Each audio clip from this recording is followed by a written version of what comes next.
Hey friends, Pastor Fieberkorn here with you with the second instantiation of the Business of Heaven Monday. It's coming to you on a Memorial Day, Monday.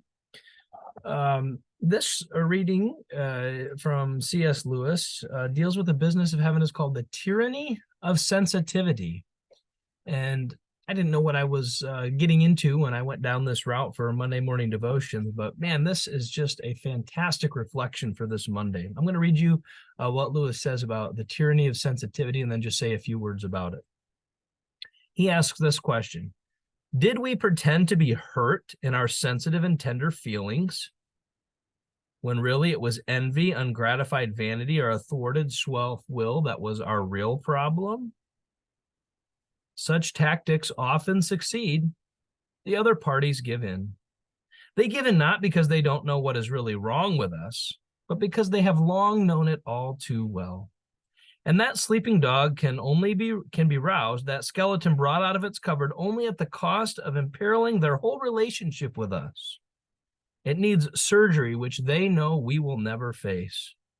And so we win, but by cheating. But the unfairness is deeply felt.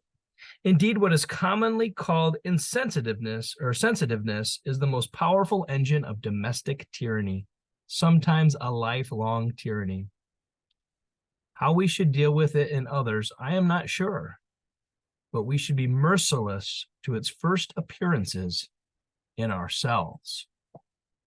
This is a profound reflection on what it means to live as someone in the kingdom of heaven. Oftentimes we pretend to be offended or tell other parties that we are offended.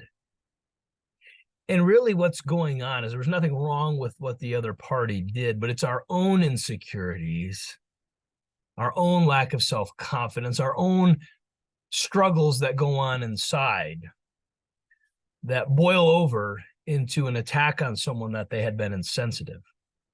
Now, when we do this, others know it's a ruse, but they also know that if they called us on it, it would probably ruin the friendship altogether. And so they mercifully bear with us and keep their mouths quiet so as not to offend us, because they know that we probably wouldn't want the critical self-reflection it would take to actually change ourselves so that we wouldn't be a kind of passive-aggressive people like that.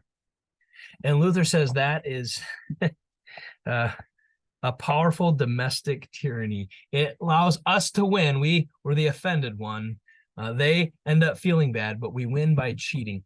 Guys, this is another way of describing victimhood that's so present in our culture today. And let me just say, victimhood, being offended over every little thing, says a lot more about ourselves than it does those we feel who have persecuted us. And so Lewis says, hey, we don't know how to deal with this really. You can't bring it up because you just ruin relationships left and right. And so we bear with those who do this. So you got people in your life that you're stepping on eggshells around all the time.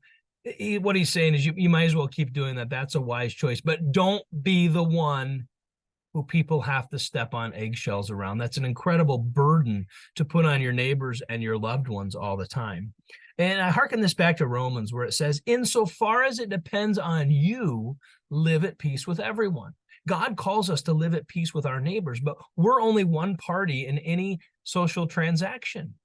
We can't control the feelings of the other one or how they'll say. So you may feel like you often offend people because you step up for your values or you say things the way they are. And you may find that people often take offense at you. Now, there's times when that's because you sinned, but not every time. Sometimes people just want to be offended. And when you've done nothing wrong and people want to be offended, you have to let that go in your conscience. There's nothing you can do about it. You just have to recognize that you're not the party in the wrong. But if you're the one that's always acting offended, watch vigilantly over yourselves so that others can live peaceably with you in good conscience all the days of their life. Tricky part of living in the business of heaven, but the tyranny of sensitivity plagues relationships. We do well to be aware of it and move beyond it in our lives. All right, hey, I don't know if you enjoyed that, but I did. God's peace to you.